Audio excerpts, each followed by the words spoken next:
저희 계속해서 오늘 신명기 강해하도록 하겠습니다. 오늘 신명기 9장입니다. 신명기 9장인데요. 저희가 1절부터 6절까지만 살펴보겠습니다. 또 특히 이 말씀을 저희가 그리스도인들에게 한번 영적으로 적용해서 좀 생각해 보려고 합니다. 신명기 9장 1절부터 6절 제가 기도하고 시작하겠습니다.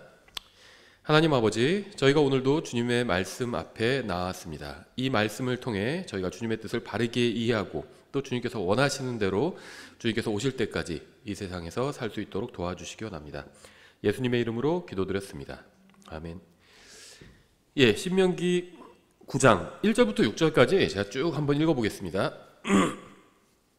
오 이스라엘아 들으라. 이날 내가 요르단을 건너서 들어가 너보다 크고 강력한 민족들을 소유하며 크고 성벽이 하늘에 닿은 도시들과 크고 키가 큰 백성 곧 내가 알고 있는 아낙 족속의 자손을 소유하리라. 그들에 관한 말을 내가 들었는데 이르기를 누가 아낙 자손 앞에 설 수 있으리요 하느니라. 그러므로 이날 나는 주 내 하나님께서 내 앞에서 건너가시는 분이심을 깨달을지어다.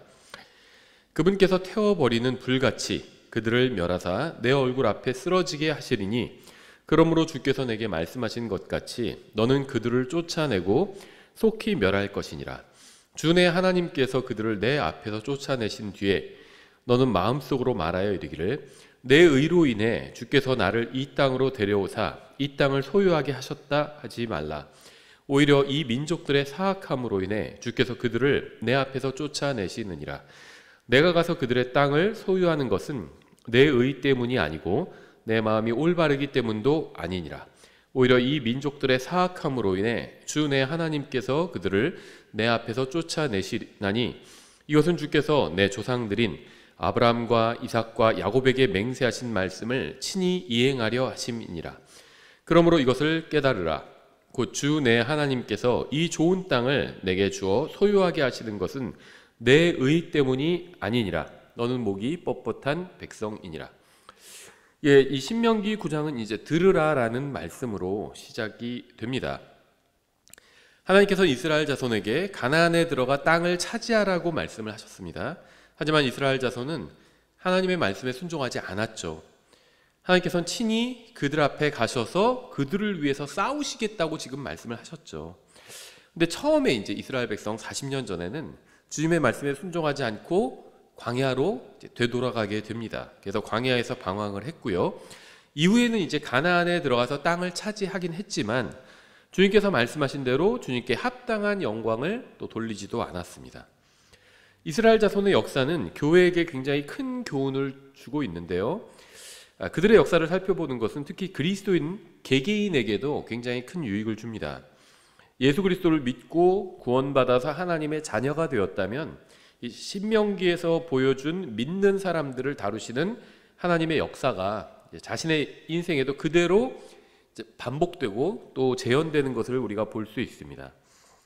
우리는 그리스도인으로서 영적 싸움을 하면서 살아갑니다. 마치 이스라엘 백성이 이집트에서 구출받은 이후에 가나안에 들어가서 싸워야 했잖아요. 하나님께서 그들에게 땅을 차지하라고 말씀해 주셨고 그 하나님의 약속을 실현하기 위해서 누리기 위해서는 가나안에 들어가서 싸워야만 했습니다. 그들이 의지를 갖고 싸웠다면 승리할 수 있었죠. 왜냐하면 하나님께서 그들을 위해서 싸우신다고 하셨기 때문에 그들이 들어가서 싸우기만 했다면 이길 수 있었습니다. 그렇죠? 마찬가지로 우리도 구원받은 이후의 영적 싸움이 있습니다. 이것은 구원받기 위한 싸움은 아니죠. 그럼 무엇을 위한 싸움이냐? 여러 가지 의미가 있겠지만 하나님께서 주신 약속을 누리기 위한 싸움이라고 볼 수 있습니다. 하나님께서는 구원받은 사람들을 자신의 자녀로 삼아 주셨죠. 그럼 우리가 하나님의 자녀라는 것을 누리고 살기 위해서는 영적 싸움을 해야만 한다는 겁니다. 이 세상에는 우리 혼의 원수가 있고요. 또 우리 가정의 원수도 있고요. 우리 교회의 원수도 있습니다. 대놓고 우리 교회를 공격하는 사람도 있겠죠. 근데 그런 거 말고 대놓고 우리 가정을 공격하는 사람은 별로 없죠. 근데 우리 가정을 무너뜨리고 하나님 앞에서 약화시키는 그러한 원수들이 있다는 겁니다. 우리는 우리의 영적 원수가 누구인지 또 무엇을 하는지 또 또 그들이 어떤 능력을 가지고 있는지 알아야 합니다. 우리의 첫 번째 원소는 바로 마귀죠. 우리는 우리 자신의 힘으로는 이 마귀의 상대가 될 수 없습니다. 그러니까 제가 여기서 말하는 마귀는 일단 1차적으로 the devil, 그 마귀를 말하는 겁니다. 보통 세상에서 악마라고 부르죠. 성경에서는 또 사탄이라고도 부르고 큰 뱀, 뭐 큰 용, 깻뱀 이런 식으로도 부르죠. 이 마귀는요 우리보다 훨씬 더 강력한 존재로 창조되었습니다. 그래서 우리가 이 마귀의 상대가 안 돼요. 굉장히 강력합니다. 그리고 또 마귀는요 우리보다 훨씬 더 영리하고 훨씬 더 교활합니다. 교활하다는 거 말하니까 좀 이상할 수 있는데요, 그리스도인 중에서도 잔머리 잘 돌아가고 교활한 사람들이 있어요. 구원은 받았습니다. 복음을 믿고 구원받았는데 굉장히 교활한 사람들이 있습니다. 이 독립침례교회도 있어요. 킹제임스 성경 진영에도 있고요. 여기저기 쫓아다니면서 막 이간질 시킵니다. 교활한 거죠. 근데 그런 교활한 사람보다 마귀는 훨씬 더 교활합니다. 또 마귀는요 우리보다 훨씬 더 간교합니다. 그리스도인들이 훌륭한 사람만 있는 게 아니죠. 간교한 사람도 있어요. 목사 중에도 있습니다. 여기저기 막 이간질 시키고요, 성도들이 또 성경에서 떠나가도록 만들고요, 흠정역에서 마음을 떠나가도록 만드는, 정말 아시는 것처럼 흠정역 성경 지지하는데요, 지금까지 나온 한글 성경들 중에 가장 좋다고 생각합니다.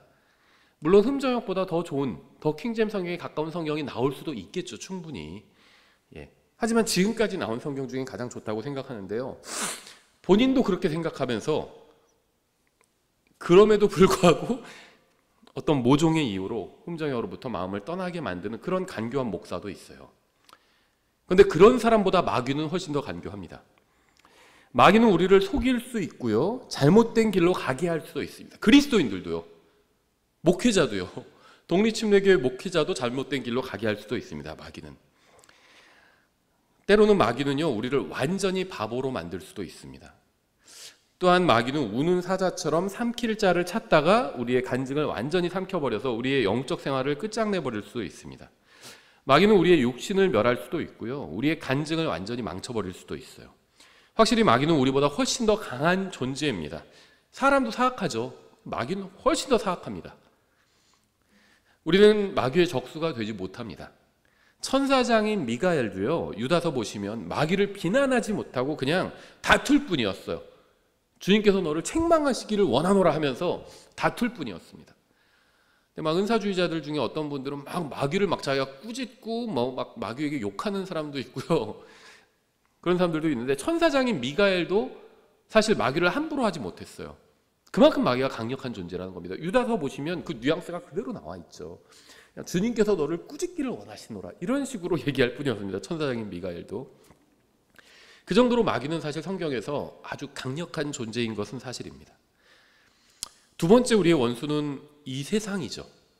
이 세상은 마귀가 권세를 잡은 이후로 계속 더 악해져 가고 있습니다. 이 세상도 우리보다, 여러분보다 훨씬 더 강력합니다. 이 세상은 대부분의 그리스도인들이 감당하기 어려울 정도로 타락했고 수많은 그리스도인들의 간증을 망치고 나락으로 보내고 있어요. 서로 이제 예를 들면 줄다리기를 하면 더 강력한 쪽으로 끌려가잖아요. 근데 이 세상도 굉장히 강력합니다. 그리스도인보다 훨씬 더 강력해요. 그래서 그리스도인을 세상이 자기로 막 끌고 간다는 거죠. 수많은 그리스도인들을 줄다리기 하다가 그냥 끌려가 버렸어요. 쭉쭉 끌려가 버렸습니다. 세상을 그리스도인이 끌고 갈 수가 없어요. 세상은 그리스도인을 끌고 갑니다. 세상은 점점 더 거세게 그리스도인들과 또 교회를 공격하고 있습니다.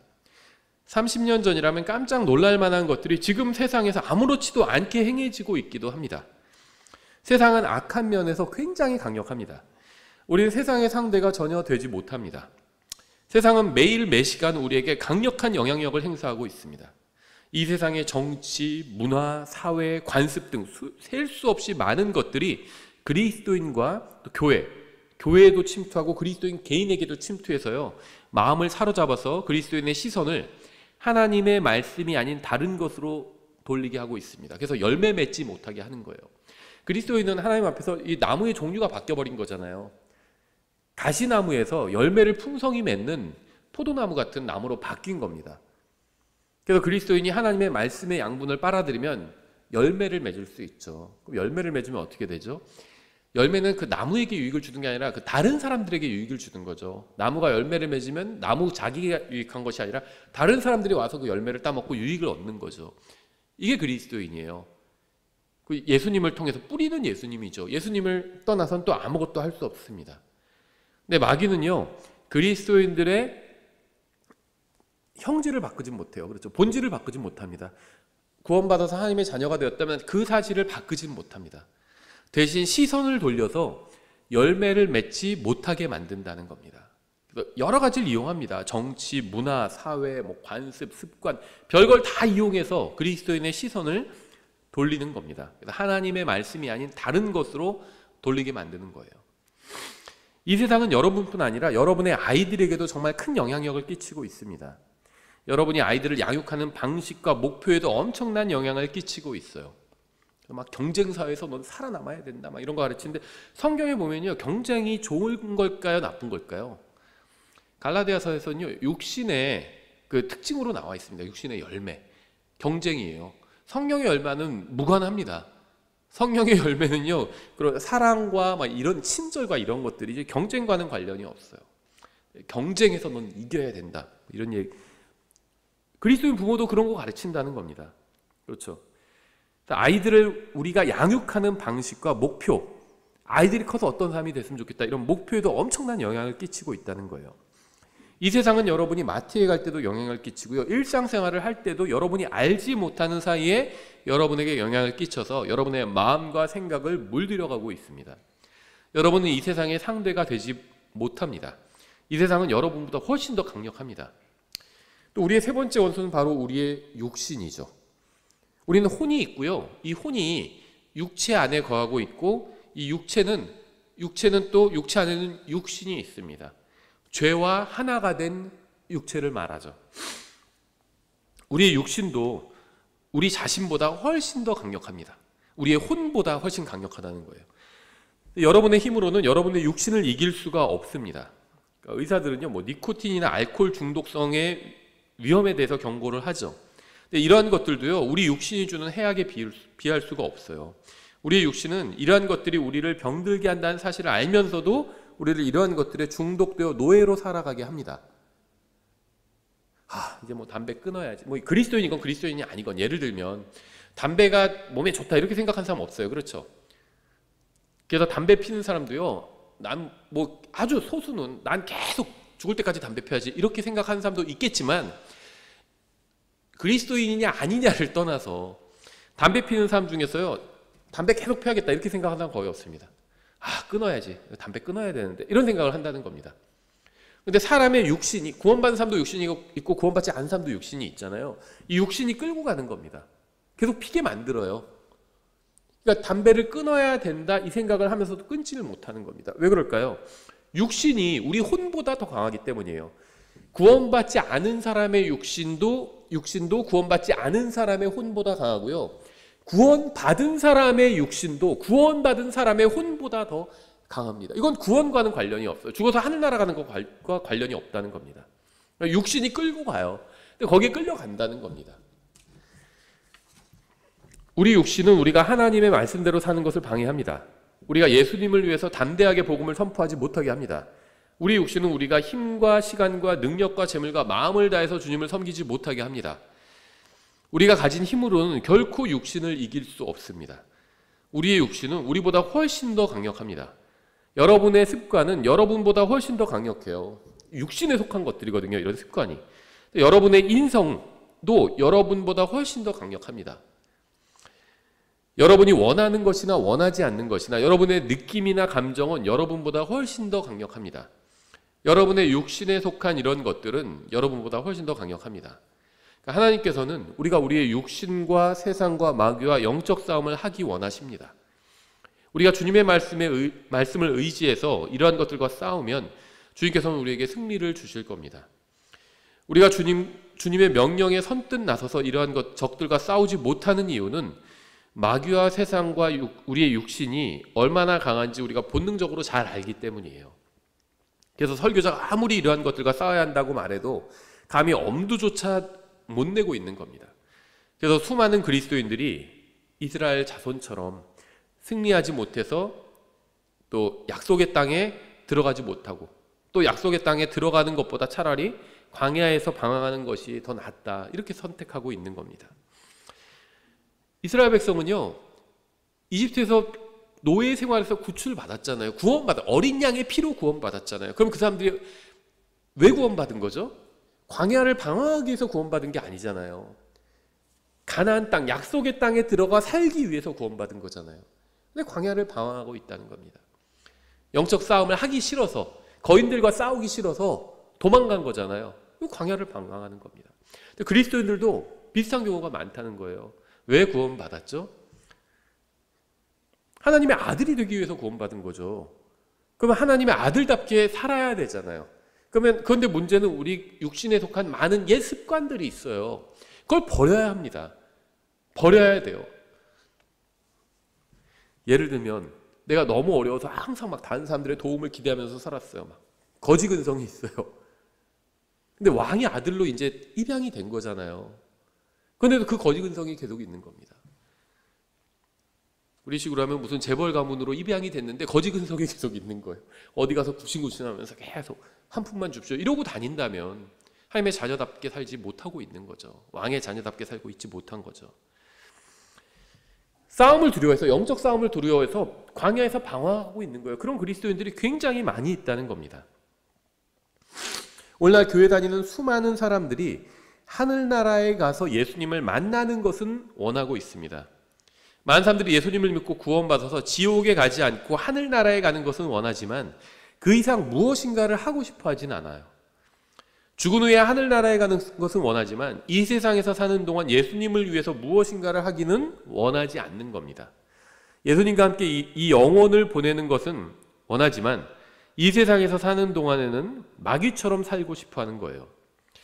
예수님은 우리가 죽어서 하늘나라에 가는 것만을 위해서 십자가 위에서 우리를 대속하신 것이 아닙니다. 예수님은 우리를 죄로부터 완전히 구원하기 위해서 죽으셨어요. 죄의 결과뿐 아니라 죄의 결과로 지옥에 가죠. 죄를 지으면 그 결과 벌을 받게 되죠. 죄의 결과는 지옥이에요. 근데 예수님은요 우리를 죄의 결과뿐 아니라 죄의 권능과 임재로부터도 완전히 구원해서 죄와 상관없는 인생을 살게 하기 위해서 십자가 위에 달려 우리를 구속하시고 구원하신 겁니다. 교회 다니는 많은 사람들이 구원자로서의 예수님은 원하지만 주님으로서의 예수님은 원하지 않아요.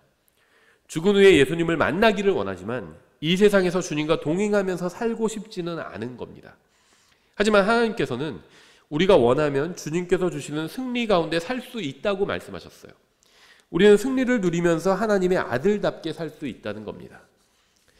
하나님께서는 이스라엘 자손에게 승리를 약속해 주셨습니다. 그들이 여리고에 갔을 때 그들은 화살 하나도 쏘지 않았고요. 돌멩이 하나도 던지지 않았습니다. 그들은 그저 여리고를 돌다가 하나님께서 주신 승리를 받은 겁니다.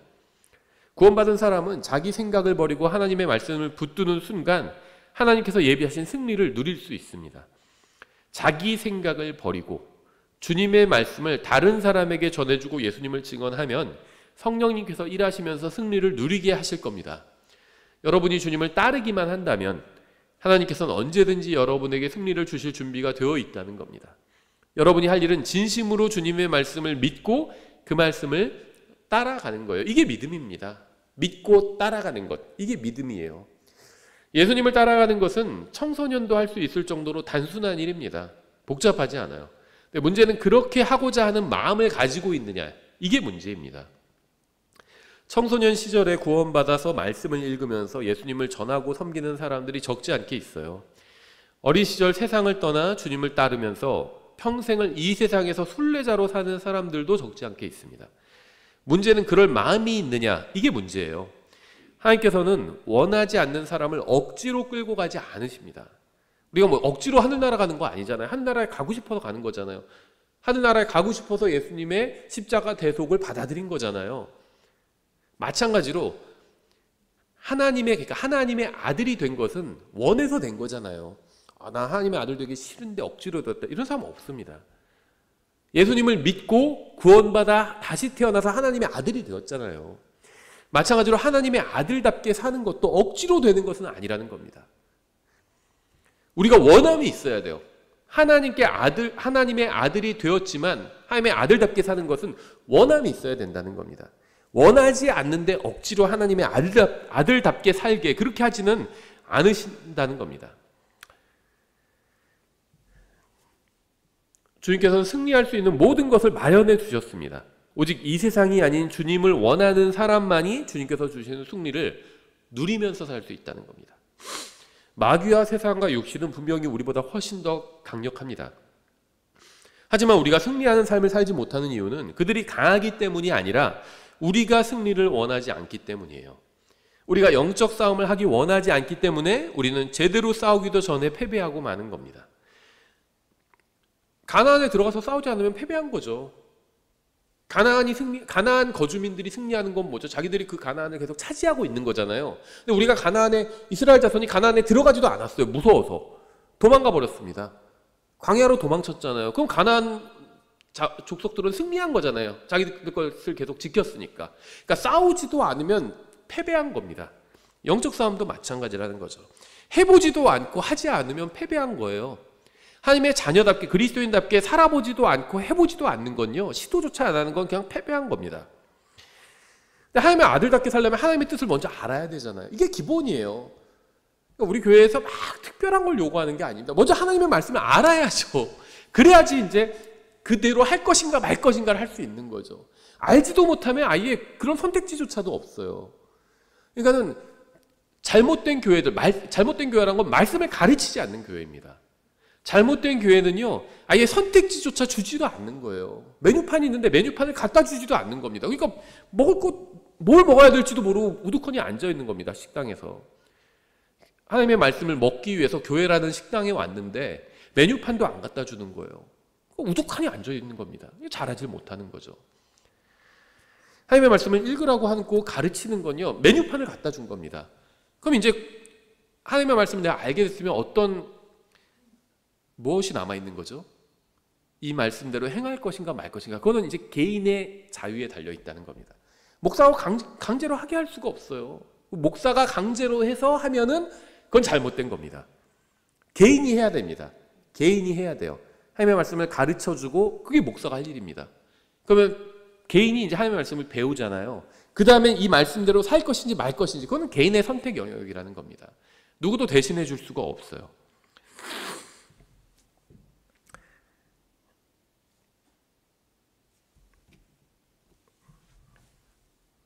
주님은 말씀 안에 승리를 기록해 두시고 말씀을 통해서 승리를 주십니다. 싸움은 항상 말씀을 따라가느냐 마느냐 여기에 달려있다는 겁니다. 가나안에 들어가라고 하셨으니까 그 말씀대로 가나안에 들어갈 것인가 말 것인가 여기에 승패가 달려있다는 거예요. 들어가면 이길 수 있어요. 말씀대로 하면 이길 수 있습니다. 왜냐하면 주님께서 앞에서 싸우신다고 하셨잖아요. 길을 닦아주신다는 겁니다. 갈 수 있어요. 근데 들어가지도 않으면 지는 겁니다. 마귀는 세상을 주관하면서 세상은 더욱 악해지고 있지만 지금도 여전히 혼들이 구원받고 있고요. 구원받은 사람의 인생이 또 변화되고 있습니다. 지금도 여전히 가정이 말씀으로 든든히 세워지고 있고요. 교회가 강성해지고 있기도 합니다. 그러니까 지금도 여전히 세상에 물들지 않고 깨끗하게 살고 있는 그리스도인들도 있고 청년들도 있다는 겁니다. 우리가 해야 할 일은 먼저 우리 자신을 주님께 내어드린 후에, 주님께 내어드린다는 건 뭐냐면요, 주님께서 내게 알려주시면 내가 그대로 행하겠습니다. 이런 마음을 갖는 게 내어드린 거예요. 제가 들어보고 할만하면 하겠습니다. 이건 내어드린 것이 아닙니다. 주님께서 주님 말씀하십시오. 그러면 제가 고치겠습니다. 하라는 대로 하겠습니다. 그게 내어드린 거예요. 그렇게 먼저 한 후에 말씀을 통해서 그분의 인도를 따라서 그분과 동행하면서 다른 사람들에게 말씀을 전해주는 것. 이게 우리가 해야 될 일입니다. 이 세상에서. 우리가 주님의 말씀에 순종한다면 승리는 보장되어 있어요. 지금 이 신명기 9장 1절부터 6절에서 그 말씀을 하셨잖아요. 너희가 가기만 하면 내가 대신 싸우겠다. 내가 앞서 나가서 싸우겠다고 하셨어요. 너희가 먼저 싸우다가 좀 불리하면 내가 개입하겠다. 이렇게 말씀하신 게 아닙니다. 신명기 9장 1절부터 6절에 나와 있잖아요. 니네가 먼저 싸워라. 질 것 같으면 내가 합류해서 도와주겠다. 이렇게 말씀하지 않으셨어요. 싸우시겠다고 말씀하셨습니다. 싸우시겠다고. 그 너희 따라오라고 말씀하셨어요. 그래서 승리가 보장되어 있다 이렇게 말씀을 드리는 겁니다. 말라기 4장에도 비슷한 말씀이, 이 문맥은 달라요. 이건 재림에 관한 말씀인데요. 우리가 참고할 수 있는 말씀인데 똑같습니다. 주님은 항상 자신이 이뤄놓으십니다. 그리고 따라오라고 말씀하세요. 십자가도 이뤄놓으셨잖아요. 다 이뤘다 해놓으셨잖아요. 그리고 믿기만 하라는 거죠. 받아들이기만 하라는 거거든요. 그렇게도 구원받은 거잖아요. 주님이 다 해놓으신 일을 우리가 받은 거잖아요. 영적 싸움의 승리도 마찬가지예요. 이 세상에서 그리스도인답게 사는 것도 주님이 다 닦아 놓으셨다는 겁니다. 믿고 따라가면 된다는 거예요. 네가 하나님의 말씀과 자기 생각이 다르면 자기 생각을 버리고 접고 따라가라는 겁니다. 근데 재림 때도 똑같아요. 말라기 4장 1절부터 3절 이렇게 되어 있습니다. 재림의 문맥이에요. 보라, 화덕같이 불태우는 날이 오리니 참으로 교만한 모든 자들과, 교만한 사람 구원받을 수가 없죠. 사악하게 행하는 모든 자들이 지푸라기가 되리라. 다가오는 그날이 그들을 불태우고 그들에게 뿌리와 가지를 남기지 아니하리라. 군대들의 주가 말하노라. 그러나 내 이름을 두려워하는 너희에게는 의의 해가 자기 날개들 안에 병 고치는 능력을 가지고 떠오르리니, 물론 여기서 말하는 너희는 교리적으로 이스라엘 남은 자들이죠.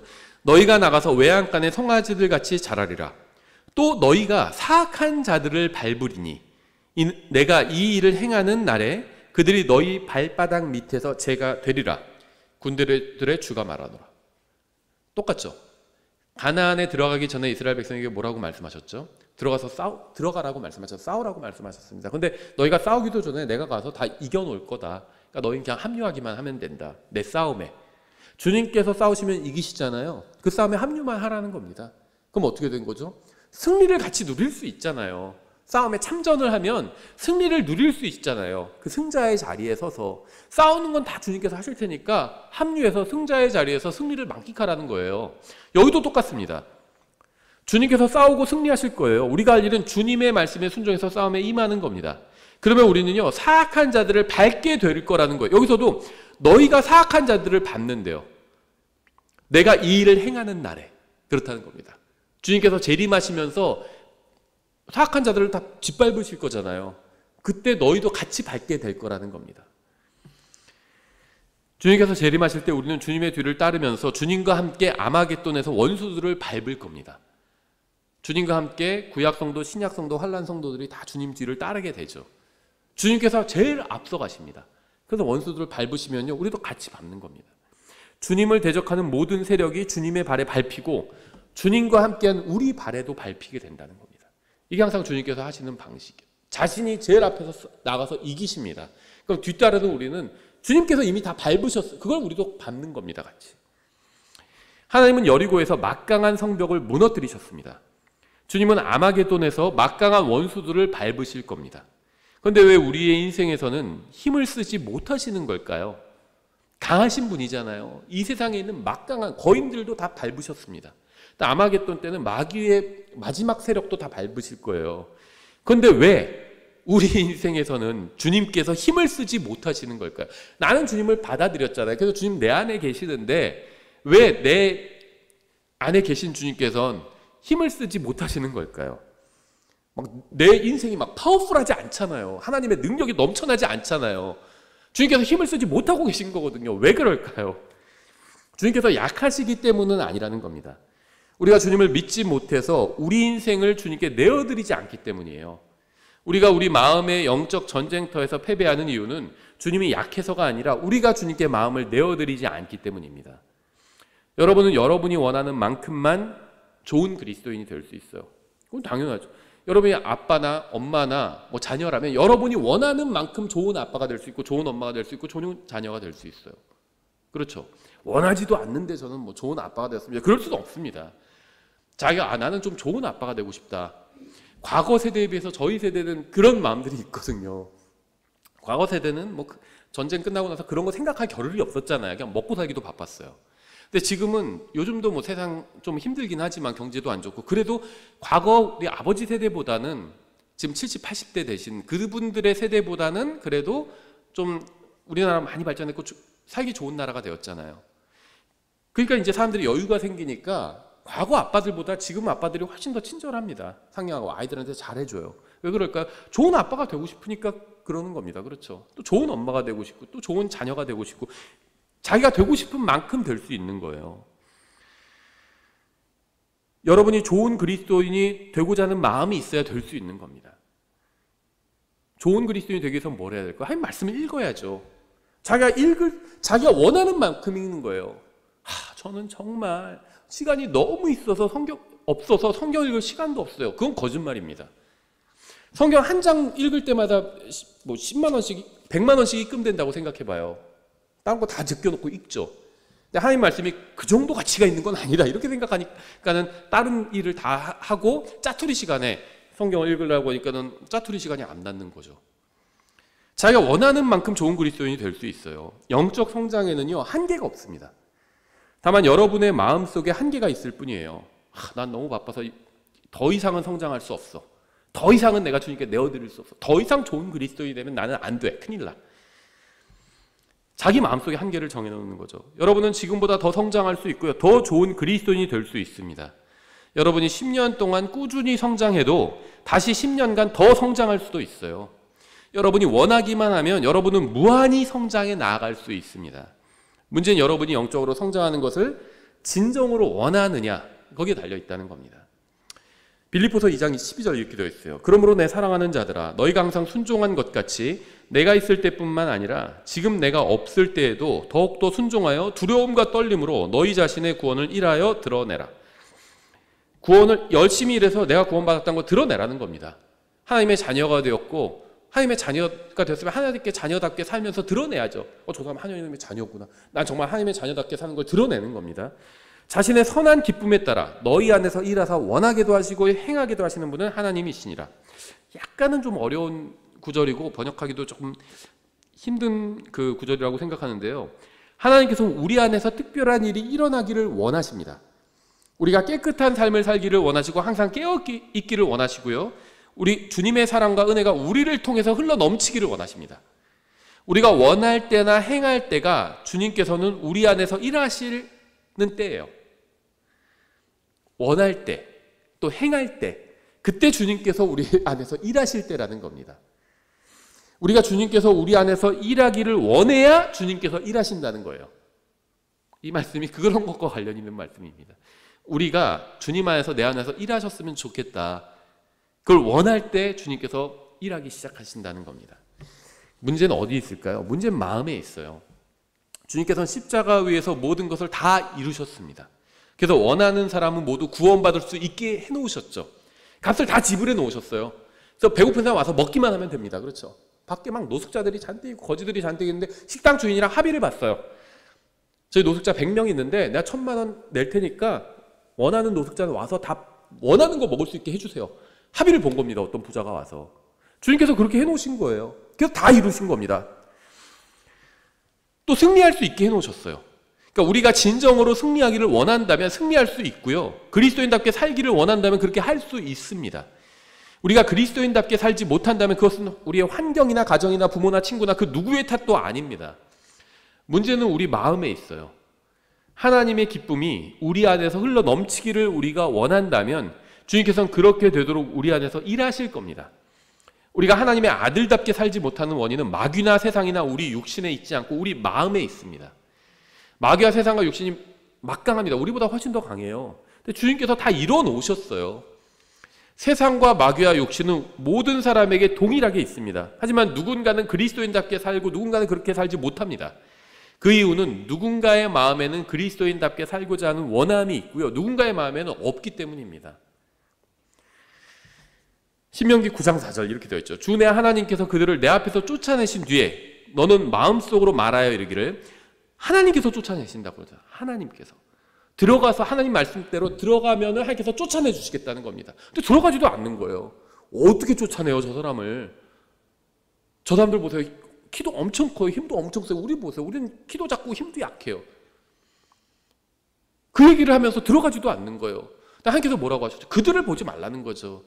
그들을 보지도 말고 자신을 보지도 말라는 겁니다. 그럼 뭘 봐야 되죠? 하나님을 봐야죠. 하나님을. 이게 신앙생활입니다. 신앙생활은 하나님을 보는 거예요. 또 그분의 음성에 귀를 기울이는 겁니다. 원수들의 음성이 아니라 이 세상의 음성이 아니라 내 육신의 음성이 아니라 내 생각이 아니라 하나님의 말씀에 귀를 기울이는 거예요. 그게 신앙생활이에요. 원수들을 보지 않고 세상을 보지 않고 세상 사람들은 저렇게 잘 먹고 잘 사는데 나는 보니까 난 가진 것도 없고 무슨 뭐 흙수저고 돈도 없고 능력도 없고 아무것도 없는데. 그런 걸 보지 말라는 거예요. 하나님을 보라는 겁니다. 하나님을. 그래서 하나님께서 오셔서 내가 할 수 없는 것들, 내 모든 죄값을 갚아주시고요. 또 미래에 대한 보장도 주셨잖아요. 하나님의 아들 삼아 주신다고 하셨잖아요. 이 세상에서는 그냥 미션을 주신 겁니다. 그래서 여행하라는 거예요. 하나님께서 여행하라고. 순례자의 길을 걸으면 되는 겁니다. 그리고 영원한 집으로 오라고 하실 거예요.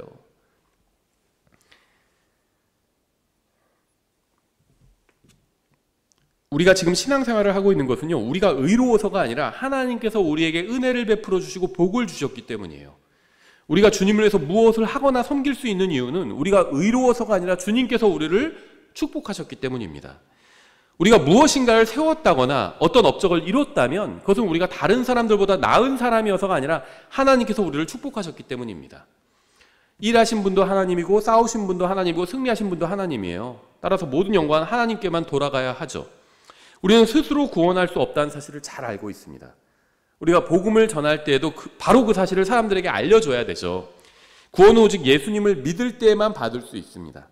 예수님 외에는 그 어떤 것을 믿어도 구원받을 수가 없습니다. 그 어떤 것에는 우리 자신도 포함됩니다. 예수님께서 모든 일을 이루셨기 때문에 모든 영광을 받으셔야 합니다. 마찬가지로 우리가 영적으로 성장해 나가고 승리하게 된다면 그것도 우리 자신 때문이 아니라 모두 예수님 때문입니다. 우리가 한 일은 주님께서 일하시도록 내어드린 거죠. 우리 마음을. 우리가 마음으로 주님을 믿어서 구원받은 것처럼 마음을 내어드리면요, 주님께서 일하실 겁니다. 그럼 또 열매를 맺으실 거예요. 그런데 주님께서는 그건 강탈하지는 않으신다는 겁니다. 그래서 마음을 열으라는 것이죠. 내어드리라는 겁니다. 일하신다는 거예요. 어느 시대 그 누구도 자기 힘으로 구원받을 수 없습니다. 인간의 행위는 조금도 들어가지 못해요. 구원에는. 구원은 우리가 하나님을 위해서 행한 일이 아니라 하나님께서 우리를 위해서 행하신 일을 통해서 받는 겁니다. 영적 전쟁에서 승리하는 것도 마찬가지예요. 우리가 자신을 주님께 내어드리며 우리 생각이 아니라 주님의 말씀을 따른다면 주님께서 우리를 위해서 일하실 것이고 싸우실 겁니다. 5절 이렇게 되어 있죠. 내가 가서 그들의 땅을 소유하는 것은 내 의 때문이 아니고 내 마음이 올바르기 때문도 아니니라. 너 잘나서가 아니라는 거죠. 오히려 이 민족들의 사악함으로 인해 주 내 하나님께서 그들을 내 앞에서 쫓아내시나니 이것은 주께서 내 조상들인 아브라함과 이삭과 야곱에게 맹세하신 말씀을 친히 이행하려 하십니다. 하나님도 하나님의 말씀에 따라서 일하세요. 근데 우리가 뭔데 무슨 하나님 성경이 이렇게 되어 있지만 난 그렇게 안 할래. 하나님을 모독하는 거죠. 하나님도 하나님의 말씀에 따라서 이행하시는 분이에요. 일하시는 분이에요. 우리가 구원받은 것이나 영적 싸움에서 승리하는 것은 우리 자신의 의 때문도 아니고 우리 마음이 올바르기 때문도 아닙니다. 주님께서 말씀하신 대로 이행하시기 때문에 우리는 구원받을 수 있는 것이고요. 또 승리할 수 있는 겁니다. 우리는 이미 주님의 능력을 맛본 경험이 있기 때문에 다시 주님을 신뢰하고 그분의 말씀을 믿을 수 있는 겁니다. 디도서 3장 3절 이렇게 되어 있어요. 우리도 한때는 어리석고 불순종하며 속았고 여러 가지 정욕과 쾌락을 섬기며 악의와 시기 가운데 살고 증오하며 서로 미워하였으나, 이 디도서 3장에는요 구원받은 사람의 현재, 과거, 현재, 미래가 다 나와요. 3장 3절은 우리의 과거였죠. 구원받기 전에 우리에 대해서 성경은 이렇게 말씀하고 있어요. 한때는 어리석고 불순종하며 속았고, 말씀대로 살지 않았죠. 불순종했죠. 또 속았죠. 마귀에게 속고 살았죠. 그뿐이에요. 다른 사람한테도 속고 살았죠. 또 우리 자신에게도 속고 살았어요. 또 여러 가지 정욕과 쾌락을 섬기며 이런 거 막 따라다녔죠. 악의와 시기 가운데 살고 다른 사람 미워하고요, 막 시기하고요, 또 증오하며 서로 미워하였으나, 이게 우리였습니다. 이 말씀은 구원받기 전에 우리의 영적 상태에 대한 정확한 묘사입니다. 모든 사람이 이 말씀이 묘사하는 것 중 어느 한 가지에 다 해당됩니다. 우리는 이 말씀이 묘사하는 사람이었지만 예수님을 믿고 구원받았어요. 구원받은 후에도 우리의 육신은 그대로 있지만 영적으로 다시 태어나게 되었습니다. 문제는 구원받은 후에도 육신이 그대로 있기 때문에 은혜 안에서 성장해 가야 될 필요가 있다는 거죠. 계속해서 디도서 3장 4절, 사람을 향한 우리 구원자 하나님의 친절과 사랑이 나타난 뒤에, 하나님께서 우리에게 많은 걸 베풀어 주셨는데요, 은혜를 베풀어 주셨는데 전 굉장히 감사한 게 뭐냐면 친절하게 베풀어 주셨어요. 이게 굉장히 중요합니다. 선물을 주는데 이거 가져, 불친절하게 주신 게 아니에요. 가지 말라면 갈고 말라면 말아, 이렇게 던져주신 것도 아닙니다. 친절하게, 예쁘게 포장해서 친절하게 주신 겁니다. 좋은 선물을. 그분께서 우리를 구원하시되 우리가 행한 의로운 행위로 하지 아니하시고 자신의 긍휼에 따라 다시 태어남의 씻음과 성령님의 새롭게 하심으로 하셨으며, 우리는 구원받기 전과 본질적으로 같은 사람이지만 성령님께서는 다시 태어남을 통해서 우리를 씻어주시고 새롭게 해주셨습니다. 6절, 우리 구원자 예수 그리스도를 통해 우리에게 성령님을 풍성히 부어주셨으니 이것은 우리가 그분의 은혜에 의해 의롭다고 인정받아 영원한 생명의 소망에 따라 상속자가 되게 하려 하심이라. 이것은 신실한 말이로다. 믿을 만한 말을 하는 거예요. 신실한 말을 하는 건. 내가 확고하게 이것들을 단언하기를 내가 원하노니 이것은 하나님을 믿은 자들이 조심하여 선한 행위들을 지속하게 하려 함이라. 이것들은 선하며 사람들에게 유익하니라. 디도서 3장에는 구원받기 이전 3절, 또 구원받기 이후 4절부터 5절 이 모습이 나올 뿐 아니라 구원의 목적도 나옵니다. 6절부터 8절이죠. 하나님께서는 우리가 예수님을 믿기 전의 모습 3절, 또 구원받을 때의 모습 4절과 5절, 그리고 구원받은 이후에 변화되어야 할 모습 6절부터 8절, 이것을 말씀하시면서 우리가 이걸 기억하기를 원하시는 겁니다. 우리는 우리의 의로 구원받은 것도 아니고요, 우리의 의로 살아가는 것도 아닙니다.